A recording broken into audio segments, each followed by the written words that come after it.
y'all, welcome on back to the Old Mountain Man. Today, I am going to be recapping everything that happens in the second episode of the Sons of Appalachia, Season 1, Episode 2.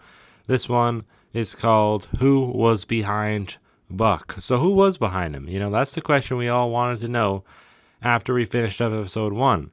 But then again, at the same time, it's like, was there really anyone behind him? Like, I don't know. They were making it seem like there was. They showed something, but to me, it just looked like this big white blur, like a microphone, like subwoofer cover thing, the big white fluffy thing. That's what it looked like to me. But they're telling us, no, it's something. There's something behind him, watching him. And it's like, I guess we just got to go along with it, I guess, Anyways, we do find out what it was in this episode, not right away, but pretty much immediately they allude to what it was. Huck gives us some options. So let's get into this now. The episode, it starts off with old Huckleberry and Wild Bill looking for Buck in the woods, because remember, he's still lost. That's how the last episode ended. And when they finally find him, they see him just on the ground lifeless, and then he's talking about his dad once he gets up, and he's like, is my dad here? He must be here. I heard him talking. Now, we know that Buck heard his dad in the last episode, but we couldn't really hear it, so it just was like, is it just in his mind? Who knows? Because last time we actually heard, like when this happened before with the Cherokee Devil, and he heard his mom, we actually heard his mom, but we didn't hear his dad, really. Or if you could hear it, let me know, because it was very faint if you could. But yeah, Huckleberry ends up telling about this old Cherokee legend, which this whole, scenario just reminds him of. And it's called the Watcher of the Woods. So yeah, brand new cryptid here. Not really a cryptid 100%, I don't think, but it's something ghostly of some kind, right? Now, the Watcher of the Woods is this old person who watches over the woods, of course, and makes sure nobody is doing any harm. Now, that could be cutting down timber, killing animals, anything bad like that. I mean, I know that's not necessarily seen as a bad thing, cutting, timber and going hunting and stuff, but in terms of this case, the Watcher of the Woods tries to protect the woods, so I think in moderation it's okay, but the thing is, it's supposed to, he, she, I don't know, but the Watcher of the Woods is supposed to, kind of protect the woods from any harm, and only make sure people are taking what they need to survive. So nowadays, people don't really need to take anything to survive, unless they really are, like, out there, and they're like a hill person or something, I guess then they would need to. So I guess, yeah, all those things are kind of banned in the woods that the Watcher watches in. It reminds me of that show on Netflix called The Watcher. That was pretty good. I don't know why we never got season 2. Either way, yeah. Buck ends up calling his dad the next day. Oh, and Wild Bill said that he was going to make some chow, but then he doesn't until the next day, and wait until we get to that. But yeah, Buck calls his dad the next day, and he just asks him, like, I know you probably weren't down here, but were you? And of course his dad says no. Actually, I don't think his dad said anything, because I'm pretty darn sure Buck faked the phone call. I don't even think he was talking to anybody. Like I said on my reaction video, it looked like the phone wasn't even it didn't even have the call thing on. Like, it just, there was no way. I highly doubt he was talking to anybody, because the phone was black the whole time, and when we did see some light, it was like just his lock screen. So I don't know what was going on, why he didn't actually call his dad. I mean, he probably easily could have. Even if it was acted out, he could have just told his dad what to say, right? He could have just read a script. I don't know. I don't get it. But yeah, faked phone call, among other things that seem to be fake in this episode, lead me to giving it a pretty low score later on. But we'll see what score I come up with. Anyways, yeah, his dad ends up telling him, obviously, no, I wasn't out there in the woods, but I did have a dream last night about you and the boys out in the woods, and there was an old woman kind of just following you around watching you. So, yeah, that's kind of weird, right? The old woman, maybe that's what Buck saw. They keep saying that someone was behind Buck. What the hell was behind Buck? Probably this old woman, and that's what they end up telling us later. But before we get to that, we get to Cooking with Wild Bill, and it's this extremely long, unnecessary segment. It's 10 minutes long. I haven't heard one person, lots of comments on my reaction to this episode, and not one person said, well, that was really funny. That was really great in this episode. That was awesome. No, everybody was complaining about how this just has nothing to do with what the episode was setting up, Like, why are we spending 10 minutes? Like, it literally goes from like 7 minutes all the way to like 17 minutes, and it's just nothing but cooking. And he doesn't even finish the actual like dish. He just starts it. He just does like the first couple of parts. I don't really understand. I'm not saying anything against the producers. I know they've never directed a show before. I don't think. But I don't know. This was just, I didn't care for that segment. Like, it would have been fine if it wasn't part of the actual episode. But if it was like its own thing, which I think they are doing their own Cooking with Wild Bill series. So I don't know if this was just a plug-in for that. They just didn't have enough footage for this episode. They just needed some filler. But guys, this isn't the way to do it. Like, that was just, I love Wild Bill, but 10 minutes of him cooking when you want to see more of this developing storyline about, something that doesn't have anything to do with cooking, it's just kind of weird, Throwing in like a couple of minutes of him, like them trying the food that he makes, okay, but showing the cooking for 10 minutes, nuh-uh. Anyways, moving on. Yeah, he ends up making pot roast possum, so they try it. Well, they don't try it. Wild Bill says he tries it. That's another thing I think that they faked in this episode. First it was the phone call, and now it's the eating of the pork, the possum, whatever you call it. What do you call it? Is possum pot roast. So he said he found a possum on the side of the road. It was roadkill, and he put it in a pot roast, I guess. Yeah, I don't know. Anyways, Buck and Huck didn't eat it. I don't think Wild Bill did either, if it even was possum in the first place.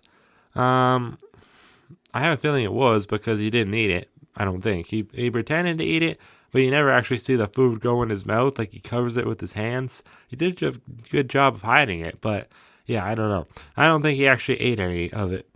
If he did, then it wasn't actually possum. I doubt. I don't ever see him swallow, so I don't know. Let me know what you think about that. Was that faked, or was that like the phone call, or was that actually real? I don't know. Either way, kind of funny, but went on way too long. And then we move on to, Buck and Huck were talking, but that's not really much information that you need to know. But Lee Kirkland, actually, I realized it was Lee. I didn't know on my reaction, but yeah, it was Lee Kirkland, because how many other guys are there that's working on the show? It's Lee and his wife, and then it's Jeff Waldridge. So they're the producers of this show, and they do a great job.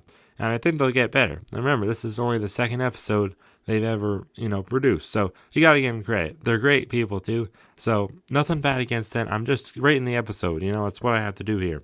So don't mean to say anything bad. But I do have to rate it accordingly. Anyways, Lee Kirkland, he kind of shows the team some footage. Well, the footage we saw last time, kind of like Cold Straw used to do.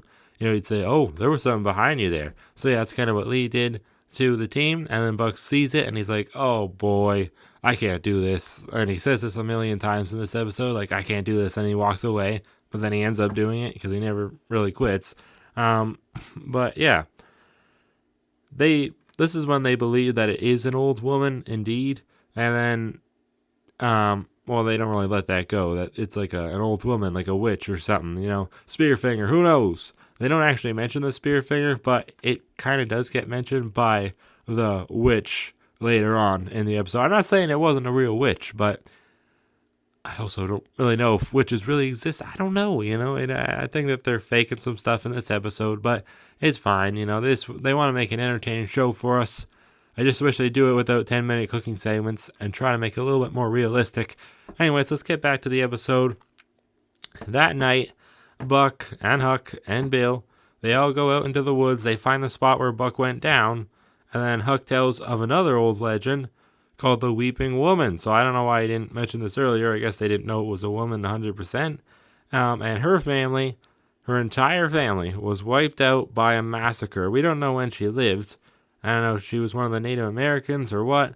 Probably. But yeah, she walked these woods for as long as she could, just crying and weeping until she finally passed away of, I don't know, sadness or just old age. I don't know. But yeah, she was not really a cryptid. I mean, now she would be like, it's not like the Waya woman or the Spearfinger. She's more like just a real woman. And then I'm assuming she's a spirit now is what they're trying to say. I don't really know. But if, she's still out here, then obviously she has to be a spirit because she passed away. Buck says that it was like he blinked his eyes and then he was back awake when he went out. So yeah, it's all kind of a little bit eerie, you know. Maybe that's what he saw. We don't really know, but there was something behind him, obviously. I mean, it just looks like so many other things before I would say it looks like a witch, you know. I just think if they were gonna fake it, they should have made it look more convincing. Like get Lee's wife to dress up in a convincing witch costume and get her out there, you know. But instead, they just, I don't know. It's like they piled up. Well, we'll see in a second here. But yeah, as they continue along, they end up hearing this old woman. So the weeping woman, I guess it probably is. And to me, it sounds like it's very hard to hear what she's actually saying because for some reason the team kind of talks over the whole thing. But it sounds to me like she's talking about the spear finger because I heard something about long claws. And I mean, she's talking about, it sounds like some kind of woman, and the spear finger, I think, is a female. So I don't know. But they end up, I mean, they don't really address it much. They're just like, oh, it's a weeping woman out in the woods talking to us, like some ghost. But it's okay. You know, it's a little scary. It's eerie for sure. Creepy. Oh, yeah. But it's not that bad. You know, we're just going to keep moseying along. Like, to me, that would be like, I'm getting the hell out of here, you know, like, what the hell? But they don't seem to be too scared at all. Maybe they're used to it, I guess. But I don't know if they've ever really heard anybody actually, like, I don't remember them ever having this much of an encounter, like actually hearing the thing that they're going after. I mean, they've heard the Yahoo and stuff, but not actually like communicating to them. You know what I mean? Like they're just making sounds, those Bigfoots and dog creatures and whatnot. What other things the Ames teams went after. I do have to point out, I made a mistake in my reaction. It was very stupid on my part. The Dark Forest is not in North Carolina. It's in Lee County, Virginia. I don't know why. I got it confused. I haven't watched, like I've watched Mountain Monsters all the time, but I haven't actually sat down and watched it in full in a long time, or ever. I don't even know if I have, to be honest. But yeah, I made a mistake last time. I said, why aren't they saying this is the Dark Forest? They're not in the Dark Forest. I don't know why I was thinking they were. I always think the Cherokee Devil is in the Dark Forest. But, I mean, yeah, a lot of bad things happen in the Dark Forest, but these things aren't one of them. Anyways, let's get back to the episode. It's almost done. They end up finding claw marks on a tree. And then there's also a picture on the tree of Buck as a boy. And this picture was well, they don't let us see it. They don't let us see the picture, which is weird. They kind of did the same thing last time. They didn't really show us the picture. You know, they did it with the Trapper pictures. But it was actually a picture that was on the mantle of Buck's mom and dad's house. So kind of weird. How did this weeping woman get this? Put it out here in the woods? Who knows? Maybe she had a photocopier and she just sent it digitally somehow. I don't know. Maybe she's a hacker and they had it on their computer and she just kind of took it from them. Who knows? But yeah, I guess it was when he spent his first birthday at a hospital in a straitjacket, he said. And I guess, I don't know what that has to do with it, but that's what he said. And then, yeah, Huckleberry finds some root magic, which is from, like, a witch, apparently. I never heard of it before, but then again, I'm not too familiar with the witches, more so the Bigfoots.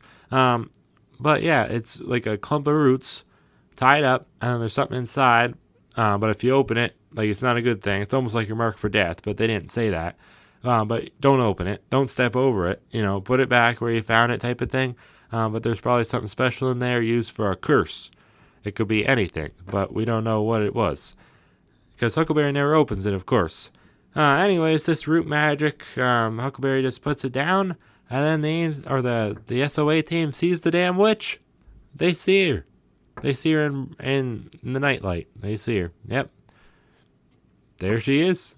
They show her, and I don't think it looks anything like a witch, but who knows?